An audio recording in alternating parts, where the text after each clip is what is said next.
আমি কন্ট্রাক্টর মোহাম্মদ নাজমুল। আজ আপনাদের সামনে একটি গুরুত্বপূর্ণ ভিডিও নিয়ে আসলাম যে ভীম শাটারিং কি। এই আপনাদেরকে আজকে ভীম শাটারিং সম্পর্কে বুঝাবো। যে ভীম শাটারিং হচ্ছে গিয়ে আপনার একটা বাড়ির মেরুদণ্ড বানানো। তো মেরুদণ্ড কি কারণে বললাম, যে এই মেরুদণ্ড একটা মানুষের ভিতরে যদি মেরুদণ্ড না থাকে তাহলে দেখা যায় মানুষটা টিকে না। সেক্ষেত্রে এই ভীম শাটারিংটা যদি আপনি ঠিক মতো শাটারিং না করতে পারেন তাহলে আপনার বাড়ির ভীমের আঁকাবাঁকা হয়ে যাবে। তো সেক্ষেত্রে আপনার এই ভীম যখন করবেন অবশ্যই সুতা লাগিয়ে সোজা করে সুন্দর মতো ভীম শাটারিংটা করবেন। আর মেরুদণ্ড এই কারণে বললাম, কারণ যখন ছাদটা ঢালাই হবে তখন আপনাদের ছাদ ঢালাই বা গাঁথনি টোটালি সব লোড কিন্তু ভীমে নিয়ে কলমে নামাই দিবে। সেক্ষেত্রে আপনারা অবশ্যই লক্ষ্য রাখবেন যে ভীমটা যাতে সুন্দর মতো করা হয়।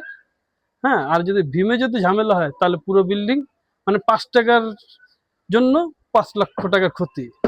যখন আপনি ভীমের তলা খাটাবেন অবশ্যই আপনারা এই যে বাঁশের যে খুঁটিগুলো আছে বা জ্যাক বা খুঁটি যাই বলেন না কেন, ব্যারিকেডও বলে, আপনারা অবশ্যই 2 ফিট পর পর অবশ্যই এই ব্যারিকেডগুলো লাগাবেন।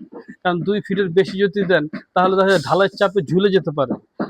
সেক্ষেত্রে আপনারা অবশ্যই লক্ষ্য রাখবেন যাতে 2 ফুট পর পর এই বাঁশ ব্যারিকেড তলায় যাতে মারা হয়, না হলে কিন্তু মারাত্মক ভাবে আপনার লেভেলে বেশ কম হয়ে যাবে। পরবর্তী ভিডিওতে আমরা আপনাদেরকে লেভেল দেখাবো। তো এক্ষেত্রে আপনারা অবশ্যই খেয়াল করবেন যাতে বাঁশটি ঘন ঘন করে মারা হয়। যদি আমার এই ভিডিওগুলো আপনাদের কাছে ভালো লেগে থাকে অবশ্যই একটি লাইক, কমেন্ট, শেয়ার এবং ফলো দিয়ে যাবেন প্রতিদিন নিয়মিত, যেটা ভিডিও আপনারা পেতে পারেন। আসসালামু আলাইকুম।